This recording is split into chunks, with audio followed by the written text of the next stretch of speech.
കാളകെട്ട്, കുതിരകെട്ട്, അതാണ് കാളകെട്ട്. മൂന്നാമത്തേത് വെടിക്കെട്ടാണ്.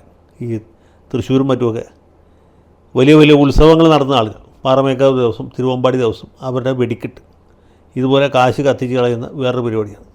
നാലാമത്തേത്, അതാണ് കാതോലിക്ക ബാവയ്ക്ക് ബാധകമായിട്ടുള്ളത് എന്നെനിക്ക് തോന്നുന്നു, അത് കേസ് കെട്ടാണ്. നാലാമത്തെ കെട്ട് കേസ് കെട്ട് എന്ന് പറഞ്ഞാൽ അനാവശ്യമായ വ്യവഹാരങ്ങൾ നടത്തി പണം ദുർവിനിയോഗം ചെയ്യുക. ഈ കാര്യത്തിൽ ആണ് എനിക്ക് കാതോലിക്ക ബാവയോട് ചെറിയ ചോദ്യം ചോദിക്കാനുള്ളത്.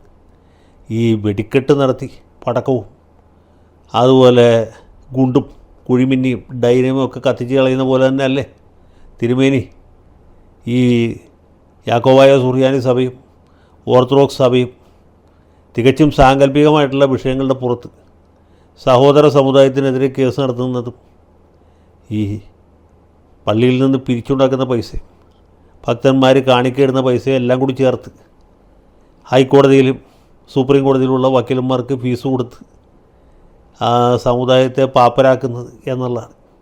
അപ്പോൾ തിരുമേനി അടുത്ത കൽപ്പന പുറപ്പെടുവിക്കുന്നതിന് മുമ്പ് ഇതും കൂടി ആലോചിക്കണം. വെടിക്കെട്ട് നമുക്ക് നിയന്ത്രിക്കാം, കേസ് കെട്ട് നമുക്ക് എങ്ങനെ നിയന്ത്രിക്കാൻ സാധിക്കും?